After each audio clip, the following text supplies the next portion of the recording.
یہ 27 اپریل 1865 کا دن تھا جب امریکی سول وار کے دوران جنگی قیدیوں کو سینٹ لوئس سے نیو اورلینز لے جانا تھا اور ایک حادثہ ہوا جس کو امریکہ کا سب سے بڑا حادثہ مانا جاتا ہے۔ آپ نے ٹائٹینک اور بہت سے سمندری نقصانات کے بارے میں سنا ہوگا۔ ٹائٹینک اور بہت سے جہاز سمندری حادثات کا شکار ہوئے جس کے نتیجے میں بہت سا جانی اور مالی نقصان اٹھانا پڑا۔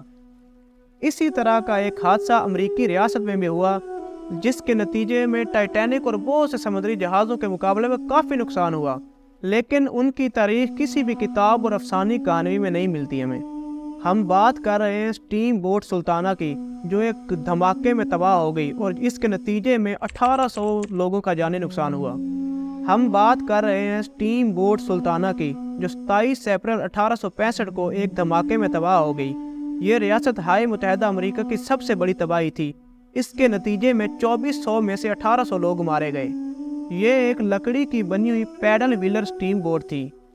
اصل میں اسے مسیسپی ریور میں کاٹن ٹریڈ کے لیے استعمال کیا جاتا تھا، لیکن بعد میں امریکی گورنمنٹ نے اس کے ساتھ ایک معاہدہ کیا جس میں سلطانہ کو جنگی قیدیوں کو گھر تک پہنچانا تھا۔ اصل میں اس کی کیپیسٹی صرف 376 پیسنجر کی تھی، لیکن 27 اپریل کو اس میں 2400 قیدی تھے۔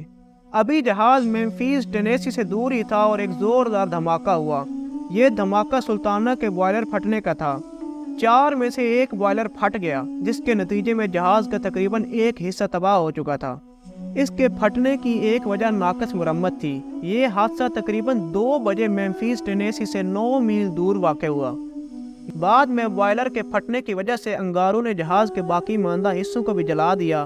قریباً 600 مسافروں کو ڈیک کے ذریعے پانی میں بھیج دیا گیا اور باقی ماندہ 1800 لوگ ڈوب کر جان کی بازی ہار گئے۔ اس کی آواز 9 میل دور جنوب میں میمفیس تک سنائی دی گئی۔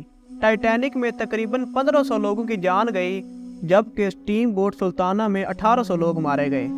اس کا نقصان ٹائٹینک سے کافی زیادہ تھا۔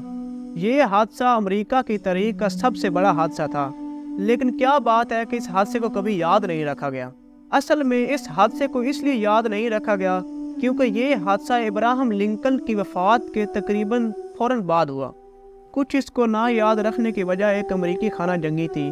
یہ امریکی خانہ جنگی کے شروعات میں ہوا، اس لیے اس حادثے کو کتابی شکل نہیں دی گئی اور نہ ہی کافی زیادہ یاد کیا گیا کیونکہ یہ حادثہ امریکہ کی گہما گہمی کے وقت ہوا۔